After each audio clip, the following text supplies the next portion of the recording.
નમસ્કાર દર્શક મિત્રો, શિખર ભારત ન્યૂઝ આપનું હાર્દિક સ્વાગત કરે છે। ઉંડેરામાં યુવકની હત્યાનો મામલો। ACP crime branch Harpalsinh Rathod દ્વારા પત્રકાર પરિષદ યોજાઈ। આરોપીના બહેનનો વિડીયો અને ટિપ્પણી કરતા મિત્રએ મિત્રની હત્યા કરી। બનાવના કલાકોમાં જ પોલીસે આરોપીની અમદાવાદથી અટકાયત કરી।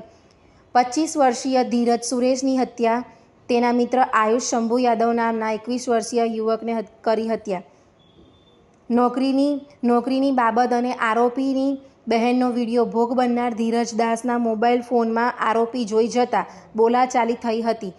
ઝઘડા બાદ આરોપીને ગુસ્સો આવતા ધીરજ દાસને કેબલ કાપવાનું ચપ્પુ પેટમાં મારતા તેનું મોત નીપજ્યું હતું। હત્યા કર્યા બાદ આરોપી પોતાના વતન જવાની કોશિશ કરતા અમદાવાદથી તેની ધરપકડ કરવામાં આવી।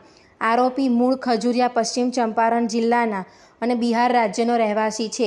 ગાયત્રી સ્કૂલમાં ઘણા સમયથી પરપ્રાંતીય લોકો ભાડેથી રહેતા હતા।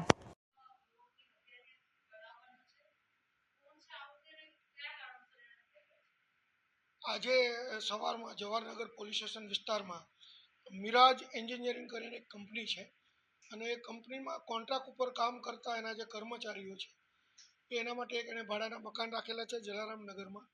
ત્યાં રહેતા ભોગ બનનાર અને આરોપી એ બંને સાથે જ રહે છે અને સવારમાં એમને બંને બિહારના વતની છે, સામાન્ય બાબતમાં ઝઘડો થયેલો અને એમાં જે મરણ જનાર છે એના મોબાઈલમાં આરોપીની બહેનનો ફોટોગ્રાફ ને વિડીયો એને મળેલો, તેથી તે ઉશ્કેરાયેલો અને આ ઝઘડામાં એને જે કેબલ કાપવાનો એક છોરો હતો મોટો, એ છોરો આ ભોગ બનનાર જે છે ધીરજ દાસ એમના પેટમાં મારી દીધેલો અને આરોપી જે છે એનું નામ છે આયુષ શંભુ યાદવ।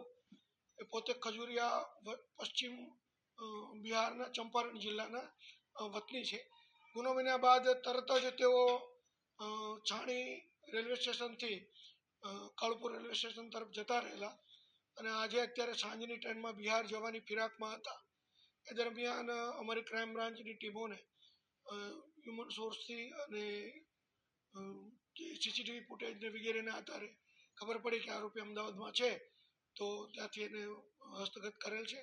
આરોપીને અત્યારે અમે લઈ આવેલા છીએ અને ગુનો જે તપાસ જવાહરનગર પોલીસ ઇન્સ્પેક્ટર કરે છે એમાં તરફ આરોપીને આપવામાં આવશે અને આગળની તપાસ છે જવાહરનગર પીઆઈ કરશે।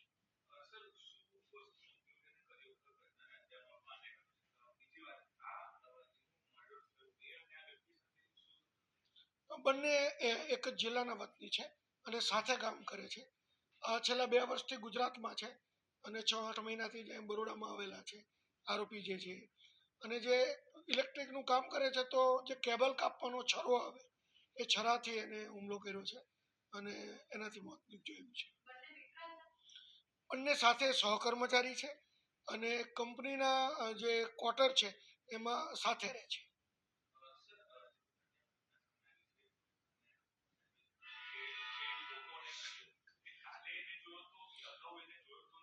આજે સવારની જ વાત છે,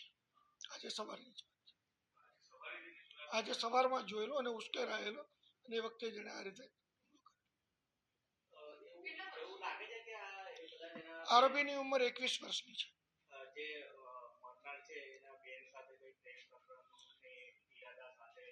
ના, આ કારણ કે એવું તો તપાસનો વિષય છે, પણ શક્યતા ઓછી છે કારણ કે આ લોકો 6-8 મહિનાથી અહીંયા સાથે કામ કરે છે અને બંને છે એ અલગ અલગ ગામના છે, એક જ ગામના નથી અને આ કદાચ એના ગામ કે એની બેન સાથે સંપર્કમાં હોય એવું બની શકે કે એક સાથે રૂમ પાર્ટનર છે એટલે નંબરને આધારે કદાચ એની બેન સાથે વાતચીત થતી હોય એવું બની શકે।